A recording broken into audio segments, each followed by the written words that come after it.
All right. Welcome to Against All Live Sports Radio Show. I'm Javon Bates, the Legacy. Bruce B. Smooth Ballard. All right. Today's show is sponsored by Capital Wealth Property Group. Take your business to the next level by establishing business credit, and not just only establishing business credit. You also will get business consulting. You'll get a chance to build your credit up, and you will actually help you get your logos, get your LLCs, your S corps, or whatever articles of incorporation that you need. We'll help you out with that. Also, if you need to come up with a payment plan, we do have a payment plan for it.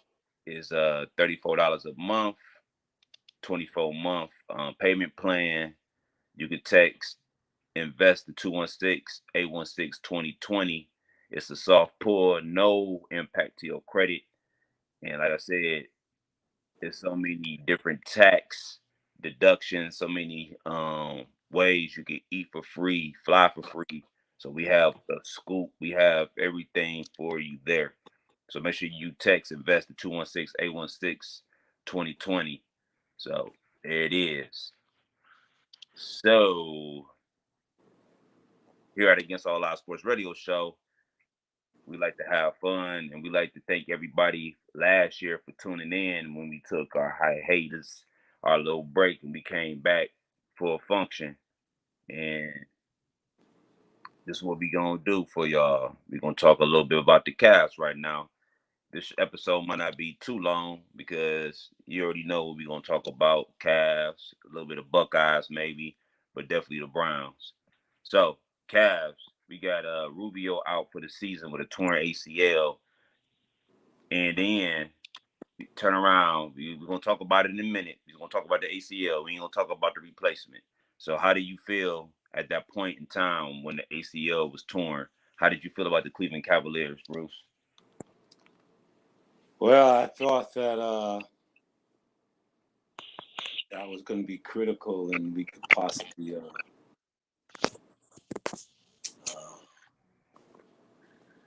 see our playoffs hopes a little slim. But if Rondo can come in, And we're going to talk about that in a minute.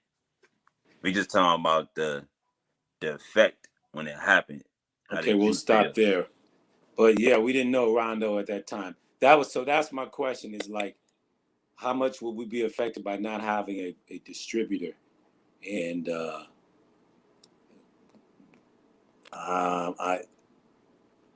my confidence in that we would make the playoff, at least that 8 seed, waned when he went out. So at that point, that's what I was thinking. I'm not sure we're gonna make this playoff. Yeah. Well, like you said, my thought was, who we gonna get to replace him, and will we continue to have a good team? So, like you said, here it is, Cavs traded for Rondo. So, how did you feel about that news? I'm wondering who we're gonna give up for Rondo, but I think Rondo is a savvy,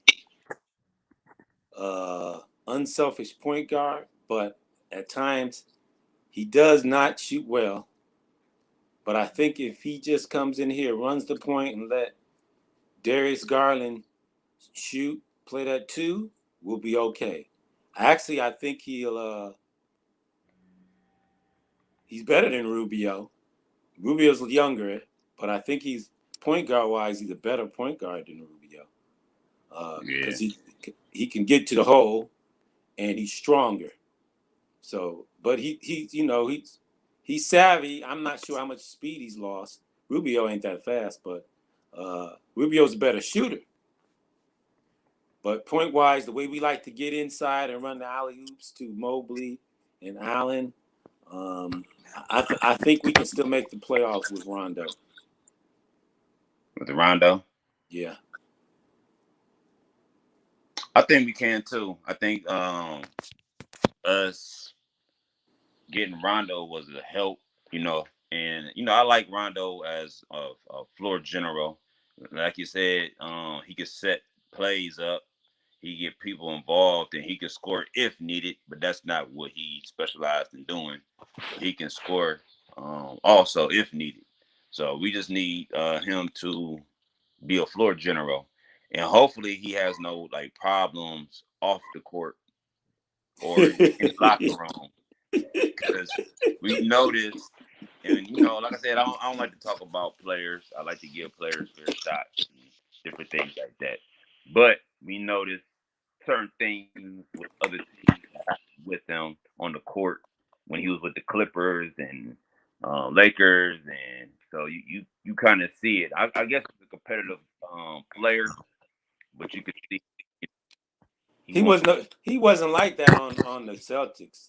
He didn't get that big head until he got till I he left disagree. the Celtics. I disagree. I think he was like that with the Celtics, but I think those other personalities overwhelmed. Garnett, Allen, I think they and overwhelmed his. Over, you know what I'm saying? I think that okay, all right. I don't know. Let's say we never saw it with the Celtics.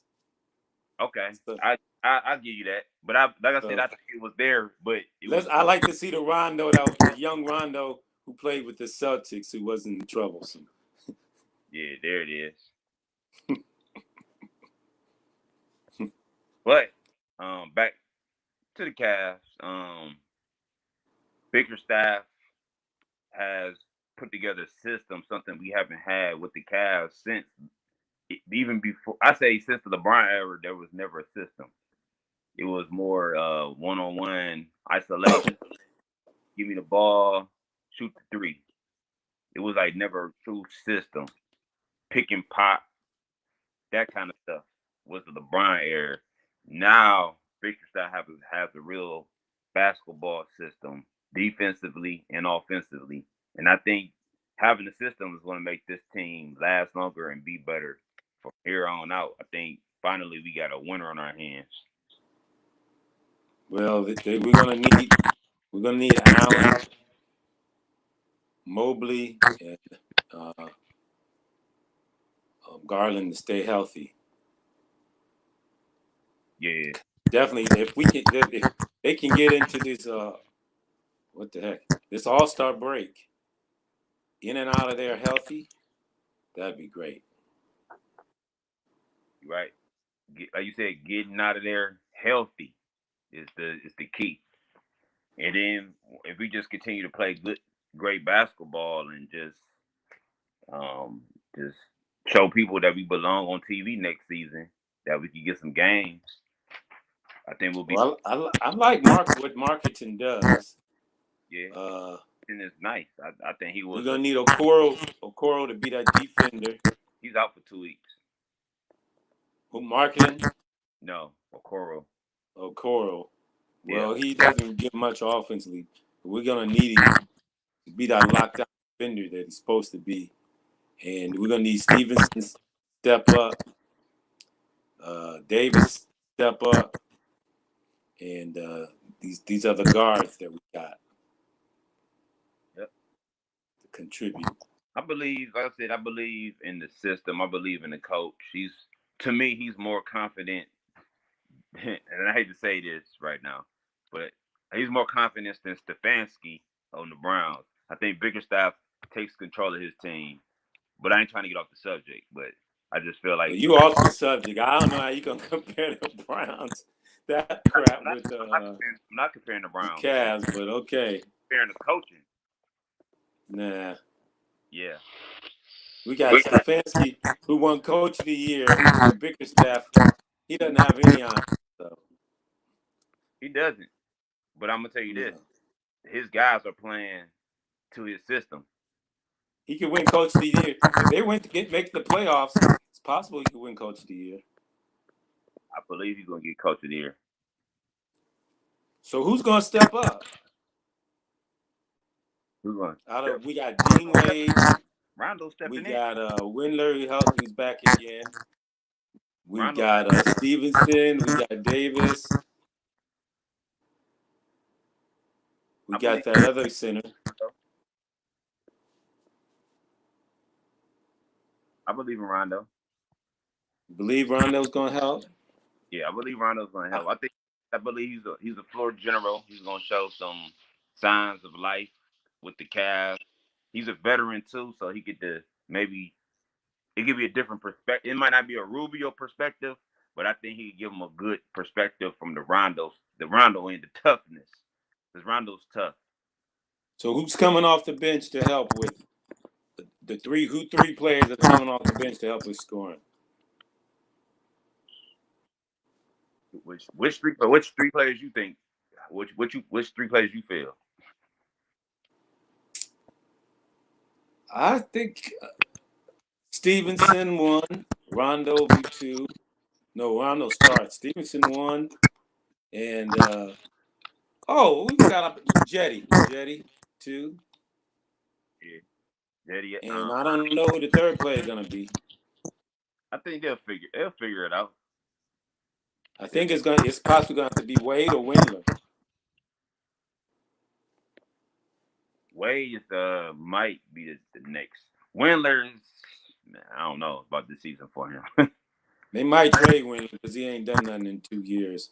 Yeah, Wade. Last 3 years. He's a first round pick too. Yeah.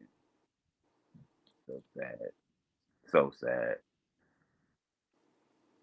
You know what? Remember when we had a guy here from Virginia who was a shooter in Virginia and he didn't do nothing.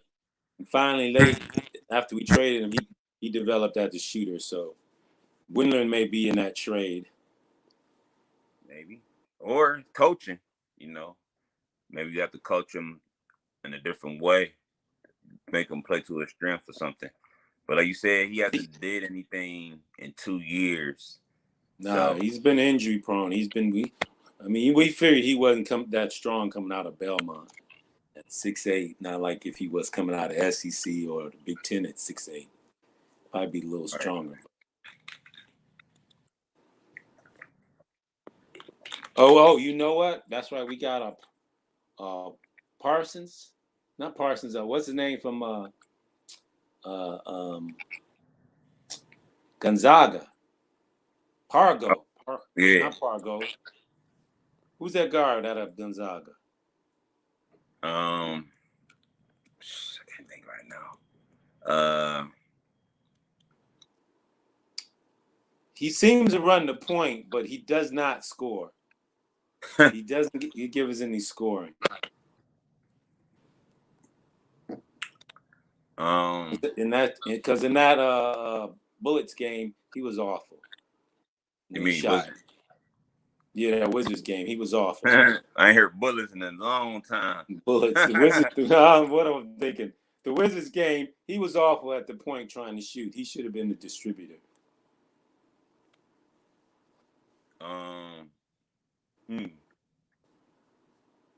You got Pangos. Pangos, that's it. Pangos. Yeah, Pangos. Yeah. So here we go. A new subject. Cavs versus Grizzlies game prediction. They play against the Grizzlies and Ja Morant. Man. That says it all right there. Man, we are coming off a win, but this is another animal. Yeah, he's like a bigger AI. He's like a bigger AI. We didn't shut down Beal. We're not going to shut down. Well, I mean, Mobley and Allen are healthy tonight. Yeah. So Mobley, Allen. We got Okoro out. We got Windler out. We got Osman out. So, and I don't think Rondo's playing. So we're lacking a bench. Yeah. I have a feel, and I think it's in Memphis because it's a later game. No, it's here in Cleveland. We here. Oh, what's the time it start? 8? 7. Should be on already now. Started. Yeah. Yeah. So game time. What's the score now? 7-0 Cleveland. That's the score. Okay. Well, it's in Cleveland, so maybe we might pull it out, but maybe. But right now we're like 16-12. No, 21 and don't do that to us. Don't put us down. Oh, better than 21, that. 21 and 15, I think. No, 21 and 16. Yeah, we're fifth place overall in the playoffs. Right, and we third in think right third in I want to say the end of the something we third in. Hold on, let me see.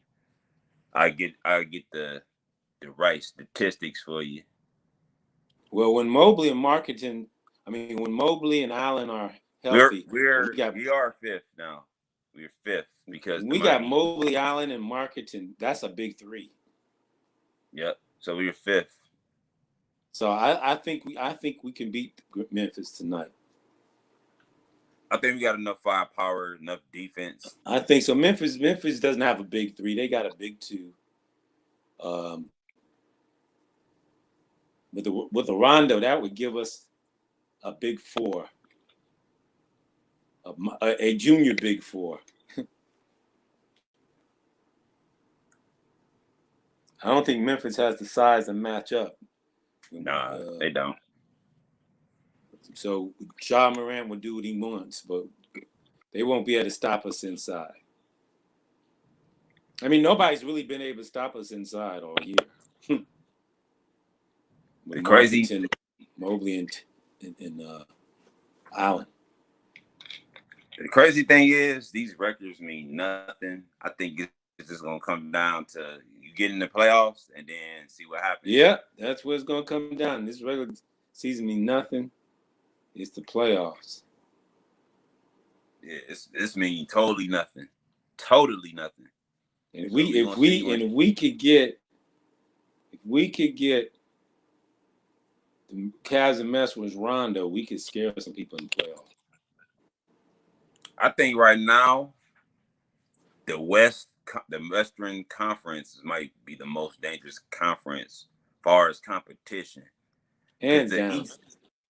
The East is just too wide open. It's too much flip-flop. East is wide open this year. Yeah, East is wide this open. This team be good. The next week, that team be good. It's just too much flip-flop, man.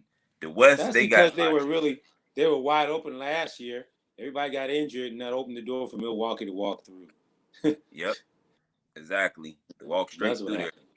And this year, really, Golden State.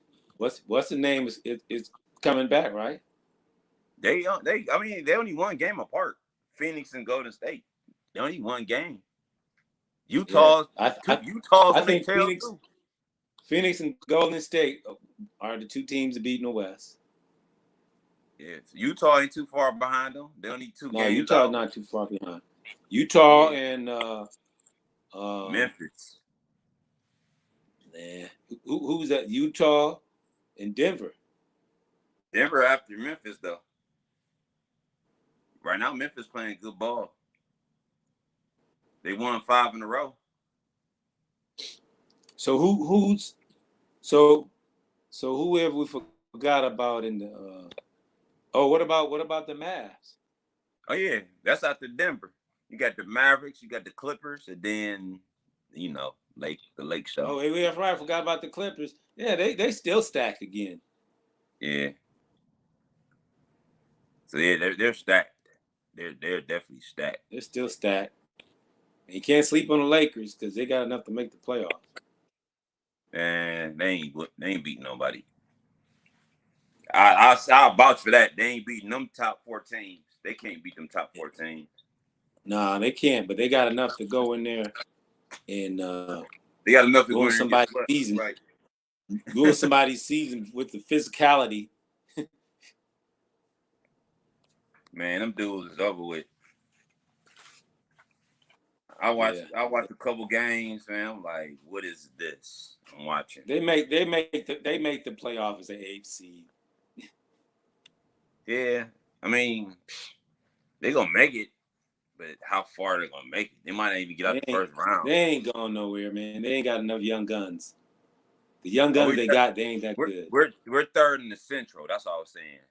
When I was like, we're third in something. We're third in the Central. We're third in our actual division, but we're 5th overall in the Eastern Conference. So we right there. So as long as we stay third, second, third, first first, second, third in our division, we gonna make the playoffs for sure. They continue to play D with the way they've been playing D, and like I said, those three stay healthy. I don't see anybody the Cavs cannot play with in the East. Yep. I agree with you. All right. So here we go. Browns lose to the Steelers 26-14. Ben Roethlisberger last game, possibly as a Steeler at Heinz Field. The energy was there for the Steelers. For the Steelers. Offense and defense. I believe the Browns lost when the Bengals won the division on Sunday when Kansas City didn't help them. That's when I believe the Browns took. I believe they lost confidence. We knew we could stick a fork in them at that point in time. Had the Cincinnati Raiders lost, they just beat the Raiders.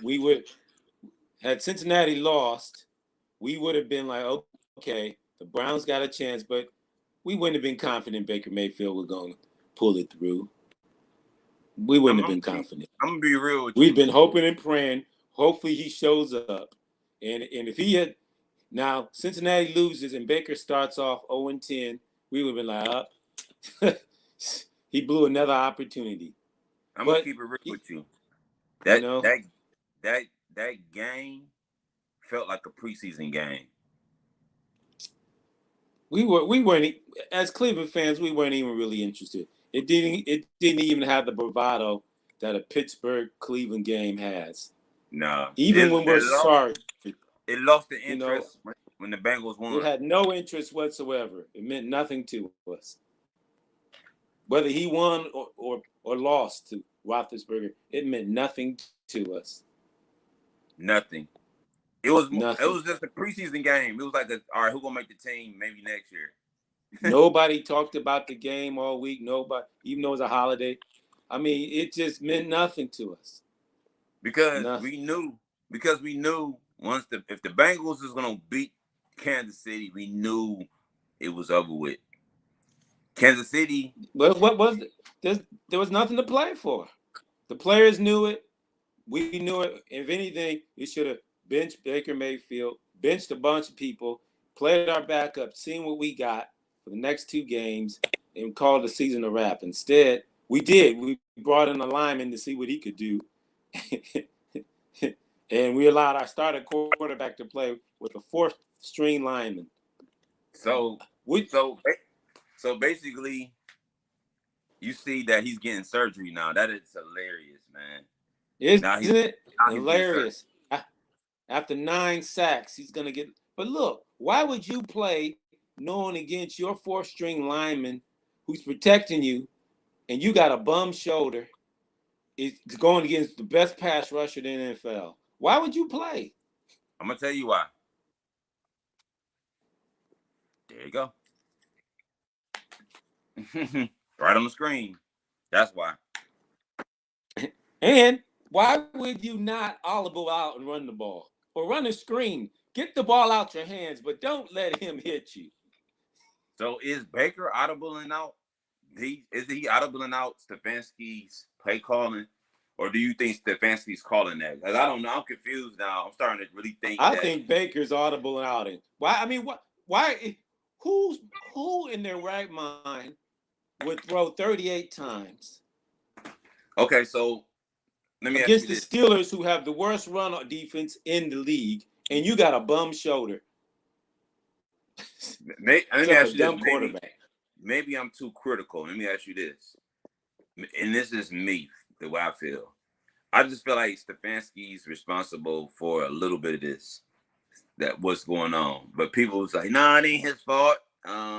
He's not in control. I feel like he's in control. Nah, I ain't buying it. Like I wasn't buying that Odell created this mess and Baker Mayfield, he won't run the right routes, and Baker Mayfield can't hit him because he won't run the right routes, and he don't want to play and he doesn't want to all that bull crap. No.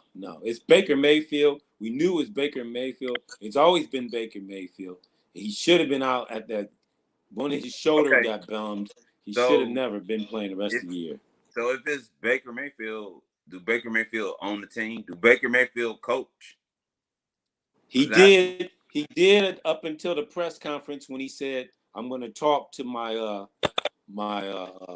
management and see." And then they said, "We think we're going to shut it down. We're going to shut it down."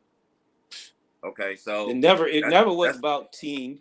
These conversations never was about team. It was all about him. And he said, "I showed everybody how tough I was. You didn't show us nothing but stupidity and selfishness." So you telling me Stefanski still had nothing to do with Baker performance? Not saying these millionaires. Look. Did I not see the Cleveland Browns throw a pass play with 30 seconds left in the game that got intercepted? Who's in control? Who in their right mind as a coach would call that play? Other than somebody to set it up for Ben to be able to kneel at the end of the game to call it. Who would call that play? So you telling me and nobody questioned that. You telling me Stefanski get a pass for all this stuff? He get a pass. Yes. He get to sit on the sidelines and laugh at offsides play. He get to sit on the sidelines. Because he didn't want to play Baker Mayfield. He wanted to bring in Case Keenum and play Baker Mayfield. He wanted to run the ball to protect Baker Mayfield. So why he's not doing it? If you're the coach, why he's not doing it then? Huh? So why is Stefanski? Because they wouldn't let him. They wouldn't let him. Who? The ownership wouldn't. Oh, okay. Who left? Who is left that loved Baker Mayfield? I don't know. The owner. That's it. No one left. And now, everybody in Cleveland, even the media now, saying Baker Mayfield got to go. So, like we said, the ship had sailed. Now, once the media in Cleveland starts saying, "Hey, you got to go," there's no one to protect him anymore. How many? I mean, they fed us for 10 games or what? Okay, he got hurt in game 2 or 3. Which one? I don't even remember, man. I can't remember. I just know I think it was hurt. He played. So we watched 14 games of him injured. All right. That's not coach. That's coach being told what to do. So and he did it. So listen to this. So basically, if I go against what you tell me to do and we win, you gonna fire me? I'm asking you this. We knew he wasn't gonna win. He just hung himself. No, I'm talking about the coach. If I'm the coach and I go against, you keep saying you ain't gonna do that. Come on. Why not? He knows the power of these owners. He's not gonna do that. He's not stupid. His dad was a coach, wasn't he? He grew up in the coaching tree. He knows. He's not stupid. I give Stefanski a little bit of the blame. I ain't saying it's all his fault. I just look on the sidelines and he's not coaching, man. I'm gonna put it like that. He's not really coaching. He's letting a lot of stuff slide. Sometimes Greg Williams, for example, he gets in those players. He's firing down on the players and they do something stupid. He just smiles and laughs. They didn't want a Greg Williams. They wanted a Stefanski. They hired a Stefanski type. I'm just saying. So they didn't want that type of coach. I'm looking for a coach to coach. I'm looking for a coach to set the standard. Greg Williams ain't a yes-some coach. That's why they didn't want Greg Williams. They wanted somebody to tote the line, and it was Stefanski, and a young coach at that they could mold and groom, and who they knew would tote the line. They didn't want a bull like Williams. I mean, why else in your mind? Think about it. He took a ragtag team, made them disciplined, and made them winners. That was no no-brainer who to be the head coach. You had a disciplined coach. You had a coach who had experience, and you had a coach who had a chip on his shoulder to prove something. And he took this quarterback who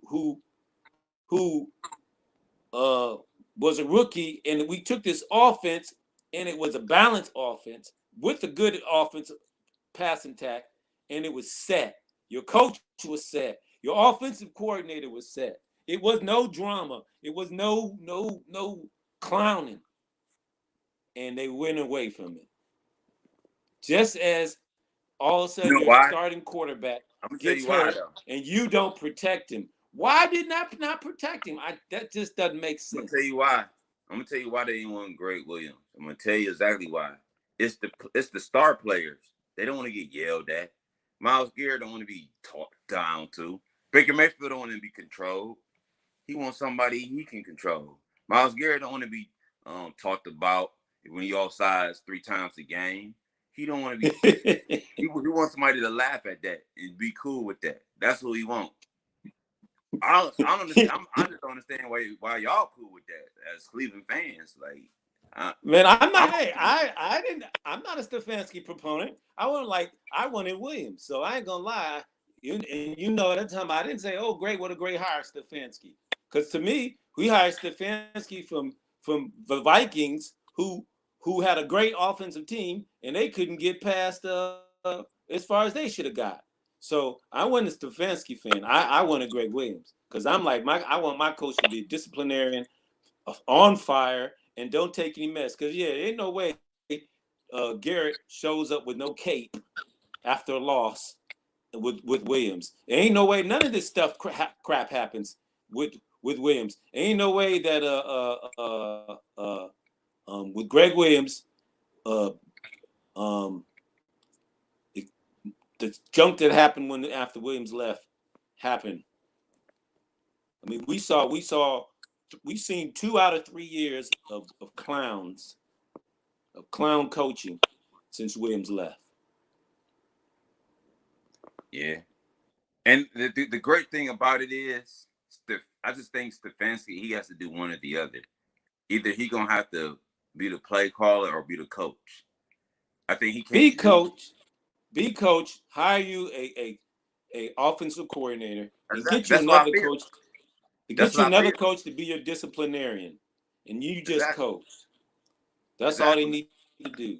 But we already got it. We already got a coach. Well, look, he that's all he needs to do on the defensive coordinator end. Tighten up the stupid stuff, like the offsides and all that other stuff. I mean, because his defense was what we expected to be. So if anybody has a hold on their assignments, that's Greg. I mean, that's the defensive coordinator. We can't even remember his name. So that's Williams too. Ain't he Coach Williams? Woods. Coach Woods, yeah. So if anybody can get the team together, it's Stefanski letting Woods do his thing and bringing an offensive coordinator who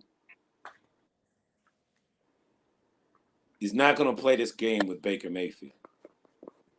We need a strict coach, and Woods is not a strict coach. But I think Baker Mayfield's ship has sailed, man.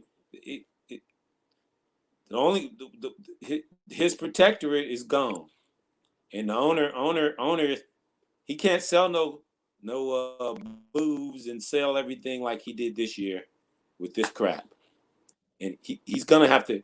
The Haslam's have got to make a change, and I don't think Baker Mayfield can stay. And I think Baker Mayfield, with his comments, basically Mayfield rode his ship out of town. If you can send Odell on nothing, you can trade Baker Mayfield.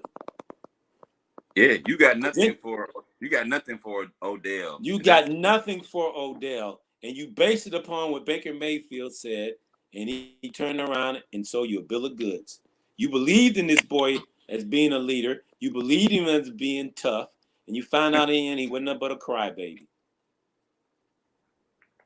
Trash, man. As far as football goes, I don't know. I'm not saying he's a crybaby as a man or he ain't tough as a man. I'm saying as the quarterback of the Cleveland Browns, he had self-interest and that's not tough. And then in the end, he didn't take the brunt of this. He didn't say I played horrible. It was my fault.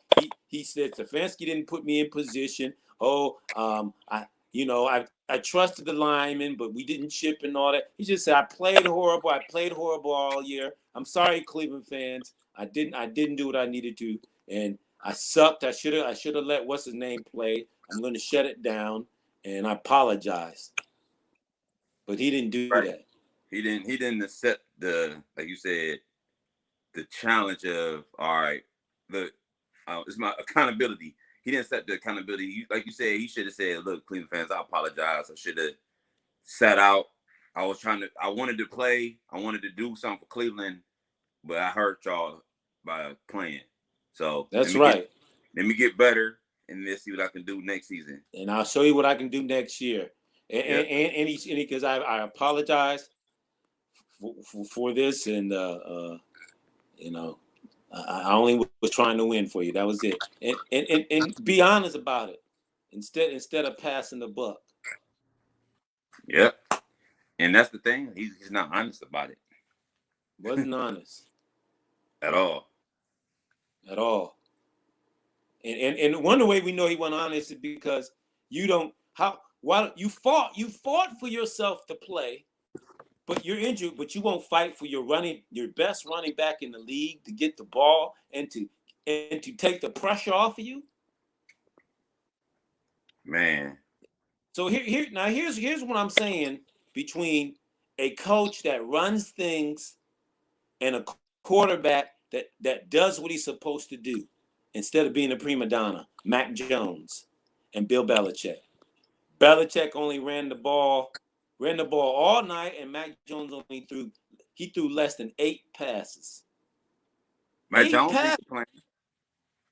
That's Belichick being coach, and the owner letting Belichick do what he want to do as coach, not saying anything, not intervening, and that's the quarterback saying, "I'm going to do what it takes to win, coach. You gave me this opportunity when no one else would. I ain't gonna throw the ball. It ain't about me. It's about us getting to the playoff by whatever means necessary." Yeah, that is an example of a coach running things. Stefanski is a I do what I'm told coach. All right, so there it is, and this is, to me, when I'm about to put on the screen, to me means nothing, but we got to do it anyway.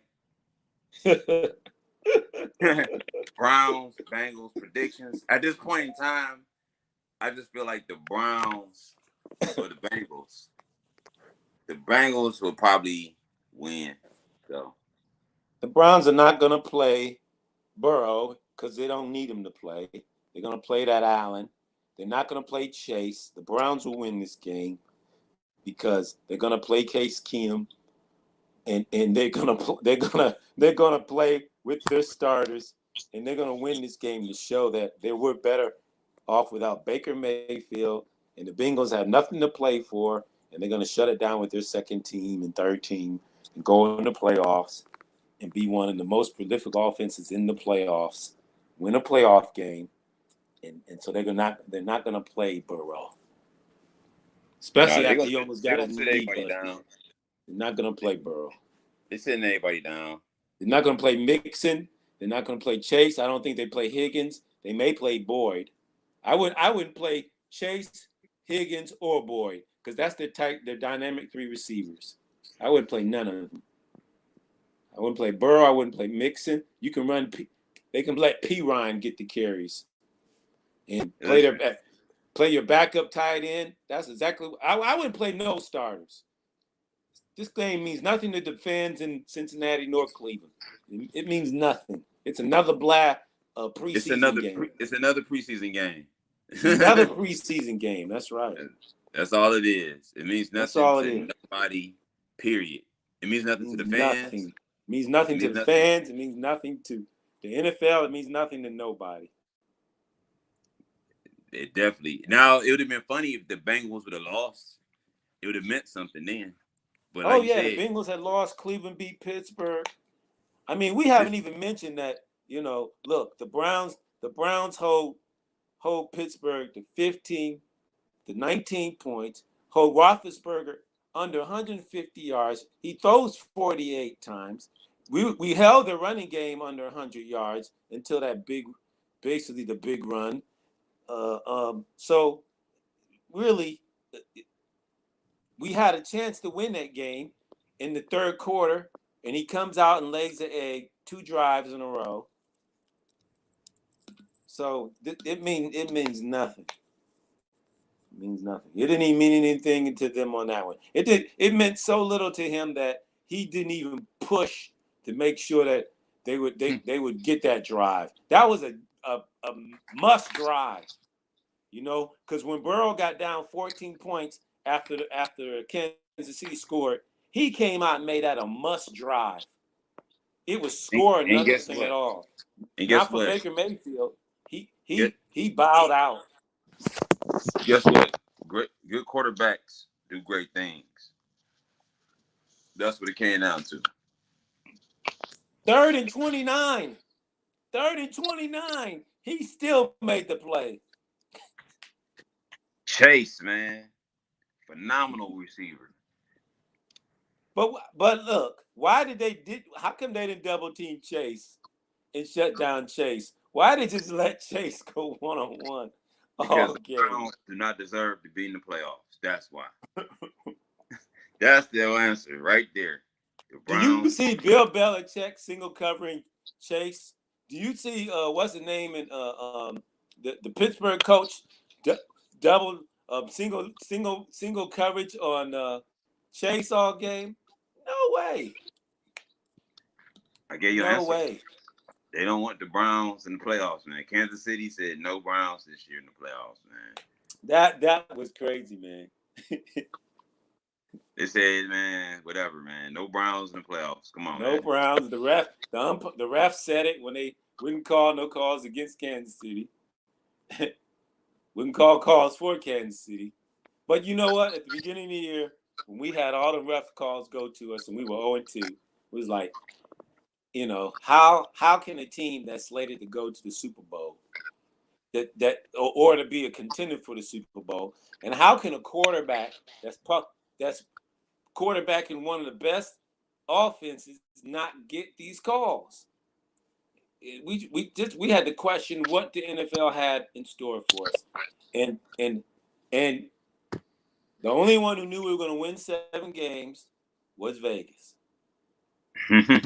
Right before the season, then they changed their minds from saying we were going to win the Super Bowl to 7 games.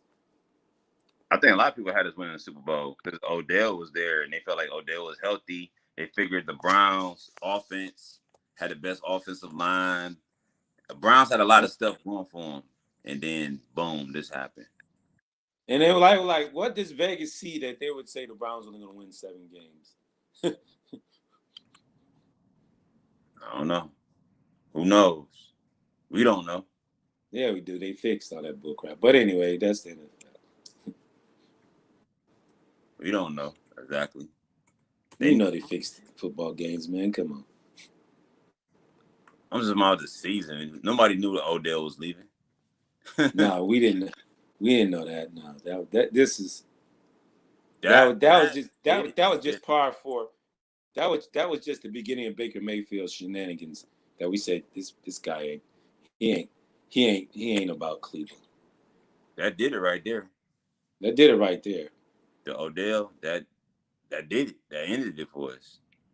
I mean, and that was straight sucker move. You're gonna blame your receiver who's been injured, who puts it out every game, who's not caused a problem since he's been in Cleveland, who's put his ego aside and never said anything about anything. And then you throw him under the bus.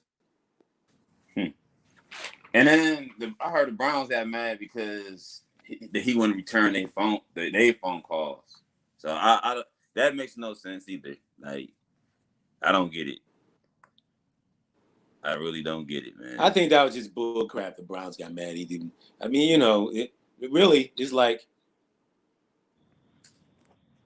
we saw everything's changed. Stefanski went from, well, we believe in Odell. He's going to be on this team. You know, yeah, he might be a decoy, but he's a major part of this team. Then all of a sudden, as soon as Baker said, as soon as Baker said, "Oh, what a sucker move by Odell's dad," and he put his dad up to it and not him, and those videos and his wife, Baker Mayfield's wife, complains and bees.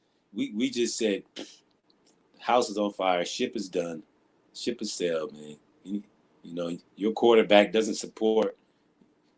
You know, he said, "Look, you know, hey, I understand how Odell feels, and we're going to get him the ball more.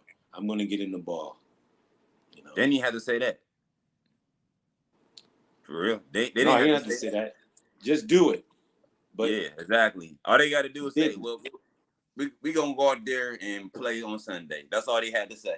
That's they it. Ain't had to go into detail. Play on Sunday. They ain't had to go into detail.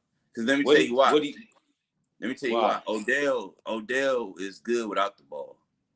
Evidently, Chubb was able to run more better. Not saying that Chubb can't run now, but they double teaming Odell, so that's less people in the box. That's less people in the box. That leaves the other wide receivers open to catch the ball. That takes the pressure off of Hooper. That takes the pressure off of Hooper. He ain't got to be your go-to receiver. And the DBs, they step back further. They got to step back further. Tight. That's right. They ain't playing tight like they doing now. Linebackers got to back up. Yep. That's right. So even if you weren't planning to throw him the ball, you still should have kept him. That's what Stefanski said. He's still a good decoy, but all of a sudden, Baker said, "Oh, I'm the only superstar, right? I'm the only superstar," and Odell's about him and all that mess. I can't play with Odell and all that mess. It was the quarterback in the Rams ain't got no problem playing with your boy. All right, so here we go. Browns versus Bengals predictions. I'm gonna give it to you. Browns gonna lose. And I had us beating the Bengals 2 games this year before this even happened. I did too. But now the way it looks, this game really don't matter. Browns gonna lose by 6 points, 20-26. I got Browns 28-20. They're gonna beat the Bengals with second team, and the Browns starters are gonna play, except for Baker, and they're gonna have a better offense, and we're gonna have a better performance. They're gonna give Chubb the ball at least 20 times. So Chubb is playing. He's close to 1,000 yards. They're gonna run the ball with Chubb. They're gonna pass it, and we're gonna see more than 15 points. All right, I take that back. Baker ain't playing. So that's 10 points. That's 10 points right there. All right, so here go my final score. I got it now. Reverse that. 26-20 Browns. 26-20. I mean, we are putting it out there that they're going to score more points than Baker Mayfield has scored in 2/3 of the season. So, hey, as quarterback, yeah, I'm gonna put it up. All right, so that's our prediction for the Browns and Bengals game. It's against our last week. What about Old State? That Old State game. Oh, okay. Before we leave, we'll talk about Old State game. So, the Old State game was interesting. It was very interesting. Very interesting. Lot of offense. Man, their second string receivers showed out. They did. It shows that's another thing. A bright future. They lost their starting receivers with their starting quarterback, and their offense never missed a beat. Nope. So what we got next season then. That's what happens when you have a franchise quarterback. It don't matter who's receiver. Yep. Sometimes the quarterback, if you got a good quarterback, a great quarterback will make a receiver look good. I'll tell you that. And that's what Tom Brady does. That's what Aaron Rodgers does. That's what Mahomes can do. That's what Russell Wilson. What's his name in the Rams can do. Russell Wilson can do. That's what Joe Burrow's doing now. Yep. That's what Herbert can do. Allen can do. Yep. Go on and on. On and on. What's his name? And the Cowboys could do. Even Kirk Cousins on the low level. Mm-hmm. But what's crazy, Heineke may make the playoffs. Well, we'll see. Let me ask you this, and we can go back later what's on. the name in Philly? Philly made the playoff with what was their quarterback? Hurts. Jalen Hurts makes the All right, before we go, let me ask you this, and you ain't got to give it a strict or a you can say this ain't your final answer. Just wanted to know, and I can give you my prediction first. All right. Just right now, and we're not even basing it on who's in the playoffs. Who do you think is going to win the Super Bowl this year? I got Kansas City and Green Bay going head to head. Right now. Now, I gotta look at the playoff picture, the injuries and everything once it happens next week. I got Green Bay.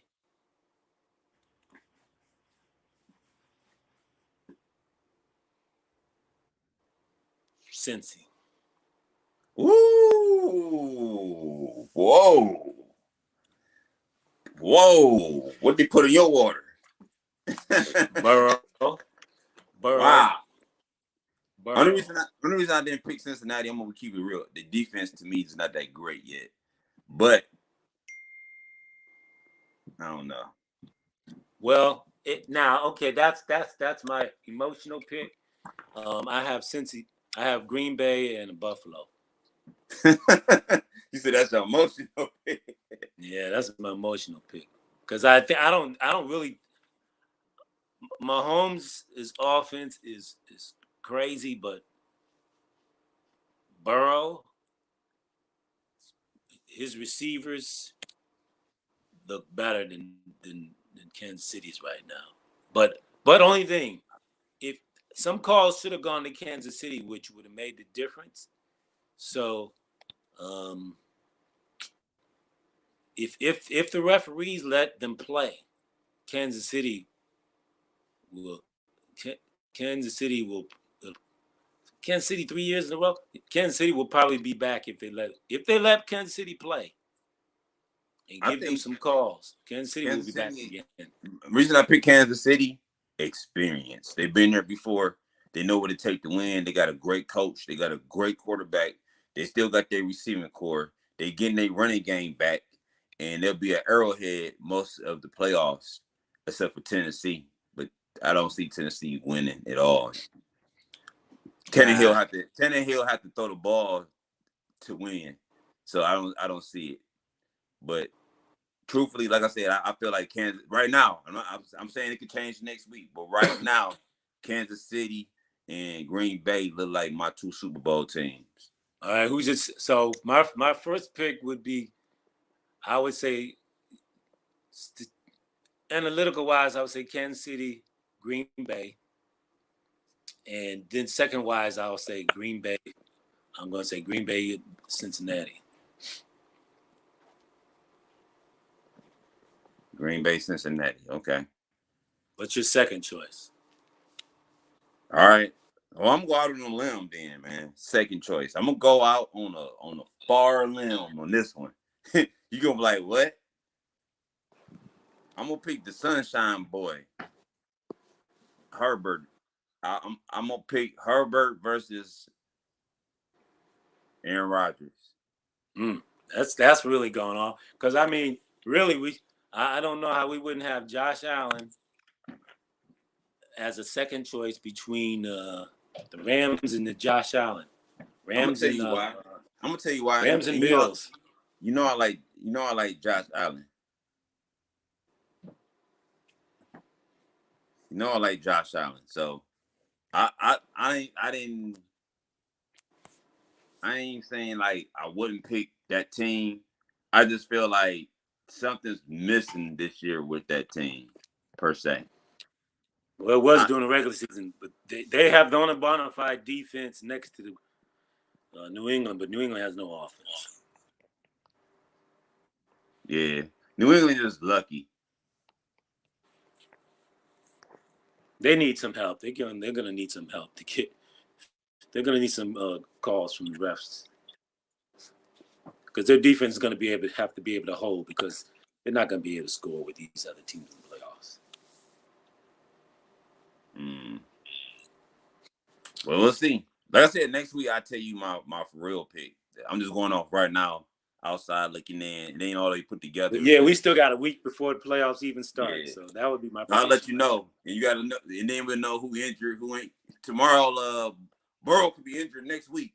You don't know. I ain't talking about on the field. Hey, if that's he won't. Yeah, he ain't gonna play this week. They almost got him at the end of the last game, which was stupid. Burrow could have COVID. Anything can happen. I'm just keeping it real. You're right. We forgot about that COVID stuff. Rear his head up. Yeah. All right, y'all. This is Against All Odds Sports Radio Show. We'll check y'all out next Tuesday, 7 p.m. Make sure y'all here.